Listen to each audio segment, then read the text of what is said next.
वंदे मातरम। नमस्कार, जय हिंद। मैं अरुण कुमार आप सभी का अभिनंदन करता हूं। जैसा आप जानते हैं कि पिछले कई दिनों से हमारे साथी और हमारे छात्र इस बात पर, इस मुहिम पर जोर दिए हुए हैं कि सर ये जो यूपी पुलिस कांस्टेबल का पेपर था, ये पेपर लीक था और इस पेपर को तुरंत प्रभाव से कैंसिल करके री एग्जाम कराना चाहिए। इसके लिए हमने तमाम वीडियोस भी बनाई, इसके लिए हम अपने साथियों से भी मिले और मैंने ये कहा था कि मेरी लगातार कोशिशें जारी हैं, क्योंकि हम सरकार से भी जो है आश्वासन, सरकार ने जो आश्वासन दिया था उसके भी भरोसे बैठे थे और तमाम जगह, चाहे दिल्ली हो, पीएमओ हाउस हो, हम वहां पर अपने सबूत रखने की प्रत्यक्ष कोशिश कर रहे थे। तो आज सबसे पहले मैं धन्यवाद करूंगा आज तक के सुधीर चौधरी का, जिन्होंने हमें अवसर दिया है हमारे सबूत रखने का, हमारे बात रखने का, वो भी एक लाइव शो पर। तो एक इनका शो आता है रात 9 बजे, ये ब्लैक एंड व्हाइट शो है और इसमें पेपर लीक के हम लाइव शो पर जो है यहां पे सबूत हम देने वाले हैं, क्योंकि सरकार हमसे बार बार यही मांग कर रही है कि अगर आपके पास सबूत है तो सबूत दीजिए। क्योंकि बोर्ड का भी आप क्या नोटिफिकेशन है आपने देखा होगा, बोर्ड का नोटिफिकेशन भी ये आया है कि आप लोग अपने सबूत जो है वो दे दीजिए। मेरी सभी से गुजारिश थी, सभी नेशनल टीवी वालों को मैंने संपर्क करने की कोशिश की थी, लेकिन अभिनंदन करता हूं हार्दिक, पहले सबसे पहले चांस आज तक वालों ने दिया कि आप हमारे पास आइए और रात 9 बजे जो हमारा शो होता है ब्लैक एंड व्हाइट, उस पर हम आपके विचारों को रखेंगे। तो हमारा यही मकसद है कि जितने भी साथी हैं, जितने भी हमारे दोस्त हैं, जो हमारे बच्चे हैं, इन बच्चों को हम सही समय पर न्याय दिलवाएंगे।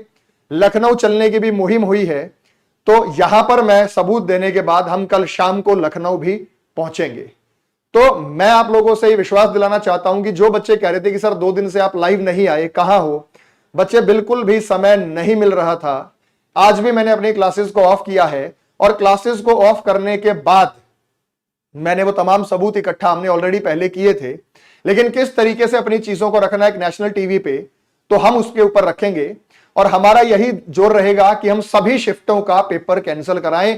जैसे हमारा बच्चे कह रहे हैं कि सर री एग्जाम होना चाहिए, सभी शिफ्टों का होना चाहिए, तो हमारा ये जो मुख्य लक्ष्य है ये यही है कि सभी शिफ्टों का एग्जाम हम कैंसिल कराएं। हमारे पास सबूत 2 शिफ्ट के हैं, मॉर्निंग इवनिंग शिफ्ट के 17 के और इवनिंग शिफ्ट के 18 के। कुछ बच्चों ने मेरे पास 17 की सुबह के भी सबूत भेजे हैं, लेकिन वो टाइम मैच नहीं कर रहा, क्योंकि हम किसी को सबूत प्रत्यक्ष रूप से तभी दे सकते हैं जब वो टाइमिंग मैच कर रहा हो। मैंने अपने टेलीग्राम पर चैनल पर जो पेपर डाला था वो मॉर्निंग की शिफ्ट में तो मैच नहीं हुआ, लेकिन वो इवनिंग की शिफ्ट में हूबहू मैच हो रहा है। इसका मतलब मॉर्निंग शिफ्ट इवनिंग शिफ्ट वाला पेपर मॉर्निंग में है। तो यही सब चीजों का हमने जो है वो एक बंडल बनाया है और जहां पे हम इसको सर को हैंड ओवर करेंगे और उसके बाद एक एनालिसिस होगा कि किस तरीके से आगे की प्लानिंग हमारी रहने वाली है। जहां तक साथियों आप लोगों ने कहा था कि सर आप लखनऊ चलोगे, तो मैंने कहा मैं जरूर लखनऊ के लिए आऊंगा, लेकिन फिलहाल मुझे आज रात 10-11 बजे का समय वहीं पर लग जाना है।